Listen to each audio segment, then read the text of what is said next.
So which direction does current flow? Does it flow from positive to negative or negative to positive, or really here? Unless you're trying to be a know-it-all in class, to your teacher or your professor, you're trying to win a bet with a friend or win some big money on a game show. Generally, these trivial things don't matter unless you're an electronics engineer working with trivial little parts that do care, such as rectifier diodes or just about any diode, even including Zener diodes, care to an extent which direction the current's flowing through them. Otherwise, you can be just like alternating current that really doesn't care which direction it's supposed to flow. It reverses its direction all the time. Just to get the alternating current, not really caring. Understood here. We have over here on the left, we have a sin wave that would be a AC current sin wave. So this is a graph that shows the speed of travel in one direction and the speed of travel in the opposite direction. It goes from stopped, which is always relative to something. Your movement, your speed is always relevant to, let's say here if you're, running through a train that's moving. Your speed relative to the ground below is probably up over 70 miles an hour. But your speed relative to the floor is only maybe 5 miles an hour. Well, in this case, this zero here is your neutral. And your hot wire is providing force one direction, and then it comes back, comes to a stop, and passes right through. So it's accelerating in the opposite direction. It slows down, stops accelerating in that direction, slows down, accelerates in the other direction, and that is a full cycle. So it reverses twice and cycles a full time per hertz. Now that's what a hertz is it's a cycle per second, and there's two reversals, one here, per cycle. So this is actually 3 cycles.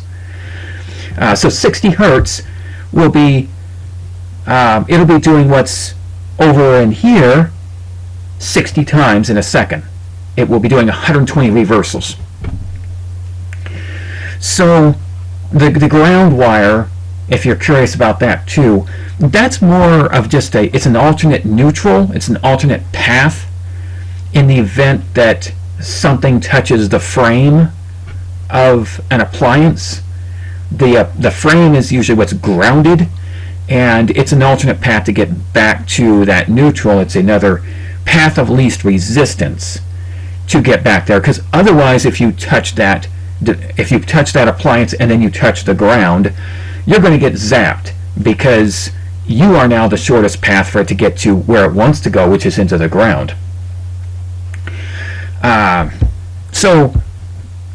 then if you have GFCI outlets, it's going to be monitoring for that charge on that negative, on that ground. It's going to be monitoring for that charge on that ground that will trip the breaker, because that's how you know when you've shorted it out. If you've gotten water in there, that's where you'll find the GFCI outlets is outside where it rains or nearby to water fixtures inside your house. They will put in GFCI outlets. And so once you have water in there, it's going to short the hot to the ground, and that's when it knows to trip your breaker. But if you're in Europe and you've got 50 hertz, then it's going to be doing that 50 times in a second. And that's what hertz means. So anyway, which direction is which at this point? If it's alternating, it's moving back and forth. But for direct current, it's dealing more with, if you go back into, generally I think this is high school chemistry, that you learn about the atom.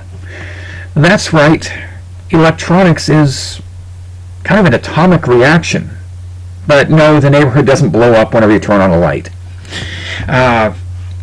The nucleus is made up of, you probably forgot about gluons, they're easy to forget, but they hold everything together. The neutrons, they're also a neutral charge. That's where they get that neutron from, neutral.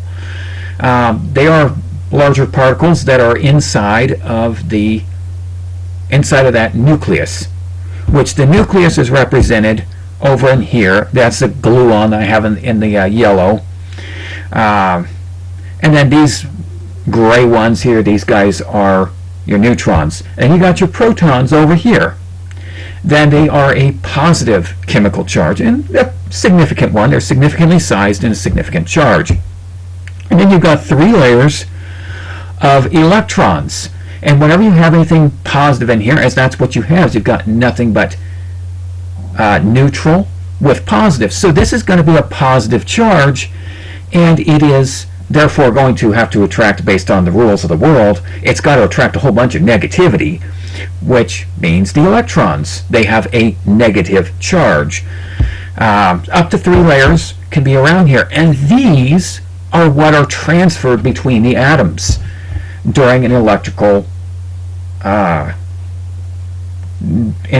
circuit. These guys are moving, and because they are negatively chemically charged, the terminal that has a high charge of them is the negative terminal on the battery.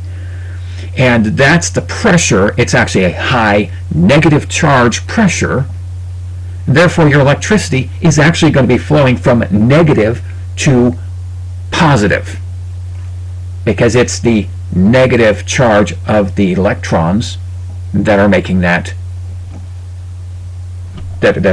move. Thank you for watching.